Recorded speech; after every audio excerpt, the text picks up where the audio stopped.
back to GunCalendars.com, series where we try to take a look at our Second Amendment history. We have a website, GunCalendars.com, where we archive all this. We do these videos typically early in the morning each day, but things being crazy and a lot of the events being canceled because they were events that are happening this year. I didn't get these videos out for the first couple of days of this month, so I'm going to do this one today, April 4th. And then we'll hopefully get back on track for the rest of the month. So if you're interested in what's going on in our Second Amendment history, take a look at GunCalendars.com. If you know of something that's not in our calendar, you know our goal here is to conclude everything, so please let us know so that we can incorporate it into the calendar. So today's April 4th, and we're going to take a look at today's events, but I do want to take a look at yesterday's event, which is the beginning of the Pony Express back in 1860. I still need to update the calendar event here on the page, but over on Instagram, we were able to post a better post on Shooter's Almanac, which is the companion site to this series.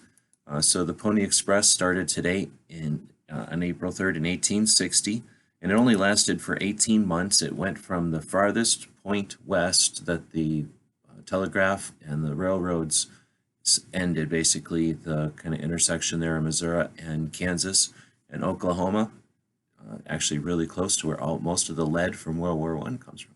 Anyway, came through Kansas, up through Wyoming, cut across Utah and Nevada, and ended up in California. And the riders would ride like racers, and they would go very fast and very streamlined, and they would make that run in just 10 hours instead of 10 days instead of months.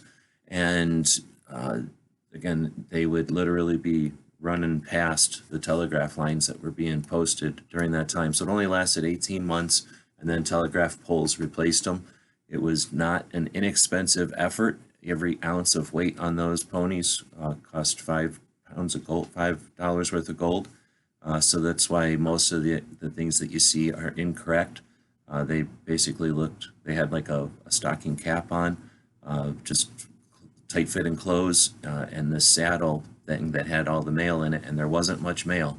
It was expensive to be on there, and unless they were riding in a dangerous part, they wouldn't have guns or any of this other stuff. It was more like watching a race. They would run multiple horses. They ran different types of horses depending on the terrain, and there's some museums and lots of stuff that happens, including reenactments or races that are run each year by the Pony Express Association. I think it's neat. I'm not a big Pony Express fan, but I think it's neat to find these types of things, these pieces of history, and to see how people appreciate them or don't appreciate them today. Anyway, it's a piece of history from yesterday, April 3rd. There was other things happening this month that got canceled, like the first day of the month, April 1st, was supposed to be IGOLD, Illinois Gun Owners Legislation Day, where gun owners have a day that they've been going to for a while. I think I'd probably say in here what anniversary it was, but they meet with their representatives in the state house, and lots of stuff happening in Illinois, of course, where sanctuary cities or sanctuary counties kind of caught hold. So it would have been a very interesting year. Of course, this year was set up to be the year of the Second Amendment rally before our First Amendment right to assemble has been challenged. So that is just one of the rallies that's canceled. We also had the Knob Creek machine gun shoot. One of the national level machine gun shoots happens twice each year. It's an annual event. There's sort of a gun show with it. That's one that I have not yet attended, but didn't have an opportunity. Although I haven't looked it up, I'm assuming it was canceled like everything else. And we Wanamaker Gun Show was this weekend. So this weekend we were all supposed to be in Tulsa at the world's largest gun show. Unfortunately, it was canceled. The November show is still on track, and they have not rescheduled this April show. So the next show will be in November for Wanamaker. That would have started yesterday, and today would have been the main day of the show, and then tomorrow would have been the wrap up of today and the rest of the show tomorrow. Like I say, it was also the Knob Creek this weekend. So now we're up to the 4th today, and we can take look at a couple of things that are going on. That are events from today, as well as, again, the continuation of Knob Creek and Wanamaker. But today is the anniversary of the passing of Roy Weatherby. So when I first started looking into creating the calendar, Weatherby was one of the first firearms inventors that I included. And it was because I was watching Instagram, and I think the Weatherby Instagram channel may have said that it was Weatherby's birthday or something. And I thought, oh, that's interesting. What if I started to keep track of the firearms inventors? And that got me to start keeping track of firearms inventors, and eventually that would become the Firearms Inventor playing card deck. So I think that was an interesting one for me personally, and the gun websites kind of focus on this stuff. But if you're into hunting rifles or the evolution of specific types of firearms like sporting arms, Weatherby was both active in the production of them, the manufacturing of them, as well as the development and the evolution of them. Being a hunter and an engineer, I think he brings an interesting element to it. I can't do it justice, but I know there's an interesting story there.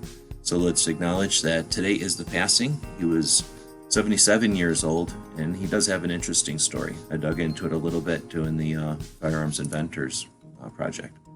So I also wanted to focus on today being the anniversary of the passing of Otis McDonald, a true hero of Second Amendment.